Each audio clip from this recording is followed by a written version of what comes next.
आज चतुर्धा मूर्तिंकर जेहेतु बाहुड़ा यात्रा से केन्द्रापड़ार तुलसी क्षेत्र चलचंचल हो उठी आम देखा जे ब्रह्म ताल ध्वज रथ में बाहुड़ा कार्य हाँपाई किभली भाव में सेवायत भक्त समस्ते लगी पड़ी कारण जेहेतु द्वितीय अर्धे हुए एटिकार पहंडी कार्य से समस्त भितर उत्साह लगिक रही निश्चित भाव में सेवायत नवा प्रतिक्रिया जे किभली भाव आज ठाकुर कौन सब नीतिकांति रही ब्रह्म ताल ध्वज रथ रे केतबेले हम पहंडी विजे हे ठाकुर रथ गड़ब कौन सब व्यवस्था होती आज प्रथम कबाट खोलला परे जय मंगला आरती करा जायतिला आरती परे महाप्रभु को बल्लभ करागला गाधुआ हला स्नान सरला बल्लभ करागला बल्लभ परे गोटे धूप आज माउसी घरे शेष खाद्य खाती महाप्रभु अन्न प्रसाद खेचड़ी भोग सरला परे वर्तमान महाप्रभु सिंहासन अच्छा आमर जो दैतापति सेवक महाजन पाणिग्राही कह जाए से सब आसी उपस्थित अच्छा वर्तमान ठाकुर सेनापटा हम एवं सेनापटा सरला परे वर्तमान रथर बुलिबा कार्य चालू अच्छी रथ बुला जाउची दक्षिण मोड़ नेला रथ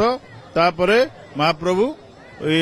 रथ को विजय करेंगे सेनापटा पर पहंडी होकर आसवे कौ समय निर्घंट कर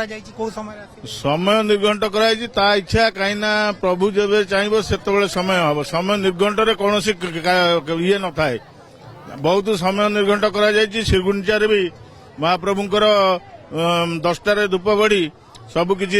जल्दी हम बोली ये करते किंतु ता इच्छा है से 3टा बाजिला 4टा बाजिला रथ को आसला ठाकुर जहाँ रथ भी टे आसी पारानी व्याघात घटला तेणु ता इच्छा पहंडीटा आज हो रथ को निश्चिंत रथ मोड़ नि रथ बुली सारे पहंडी हे किंतु समय तो दिखाई आमर एंडामेंट कर्तृपक्ष बोर्ड रे जे दिन गोटे बेले पहंडी हम बोली किंतु गोटे बेले पहंडी हम बोली तार किसी माने ना गोटे पहंडी हवा कथा किंतु माने ना ठाकुर इच्छा जिते ठाकुर चाहिए हम जेहेतु बर्तमान ठाकुर द्वितीयार्धर रथ पहंडी विजय हम कौन कौन कार्यक्रम विशेष भाव पहंडी तो बर्तमान रथ बुला होची रथ पहंडी 4टा बेले हबार अच्छी 4 घंटा समय रथ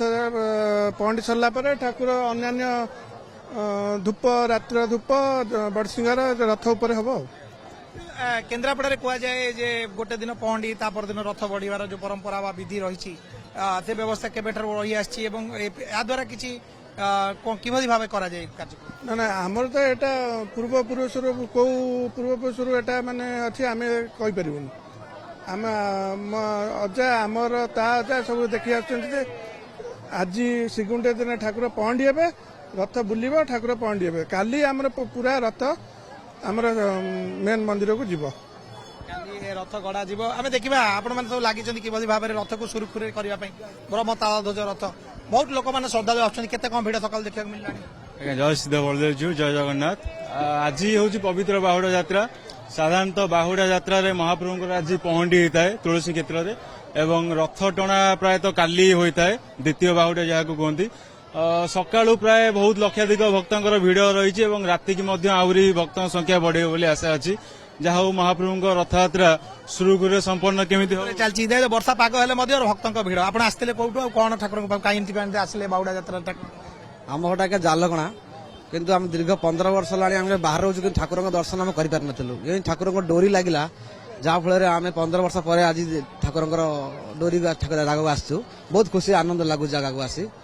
लगे ठाकुर ब्रह्म ताल ध्वज रथ बड़ रथ केन्द्रापड़ा आप लोक केमती कौन माने अनुभूति केमती कौन ठाकुर बहुत भल अनुभूति होमको आम पिला परिवार टोटाल आनी आसू बहुत दिन पर आमको खुशी मिली सब समय मिले ना किंतु आज बहुत आम खुशी अच्छु गोटे समस्त भितर उत्साह रही ठाकुर गोटे आज जेहेतु रथ यात्रा ब्रह्म ताल ध्वज रथ गड़ब कौ कौ राज्य देश लोक मैंने आसती देखापी जो रथर विशेषत्व निश्चित भाव रही आज कौन कमी कार्यक्रम आज प्रथमे रथ मोड़ नब दक्षिण मोड़ नहीं सारा पर महाप्रभु पहणी विजय होई रथ को आसवे रथरे बसी समस्त को दर्शन देवे तापर काली सकाळु दिन 12टा बेले आमर रथ टणा आरंभ हो एवं रथ जाई बड़ देउले आमर काली लागिवो रथ बर्तमान बुलवा कार्यक्रम चली किभली प्रक्रिया रही है रथ बुलवे पूरी गोटे भिन्न प्रकार सकाल पहंडी चलने आम द्वितीय पर्यायर कौन व्यवस्था तांकर 3 रथ तेणुक बुलवा को असुविधा हुए गोटे दिन बुली पारेनि 3 दिन धरी लागे 2 दिन लागिकी तांकर बुला जाए किंतु आमर जेहेतु गोटे रथ दक्षिण मोड़ निए बाहुड़ा दिन आमर दक्षिण मोड़ निए दक्षिण मोड़ रथ बुलिकी रहिला परे संध्यारे पहंडी हेई महाप्रभु विजय होती रथ उपर तापरे जाई ता पर दिन आमर रथ गड़ी थाए भाबरे प्रथम दिन पहंडी करा जाय थाए एवं परवर्ती दिन रे रथ गड़ी थाए जो व्यवस्था रही ब्रह्म तालाध्वज रक्षित देखा दूर दूरांतर अनेक श्रद्धालु छुट्टी आसतु केन्द्रापड़ा कैमरा पर्सन राजेंद्र प्रधान संतोष पंडा कनक न्यूज।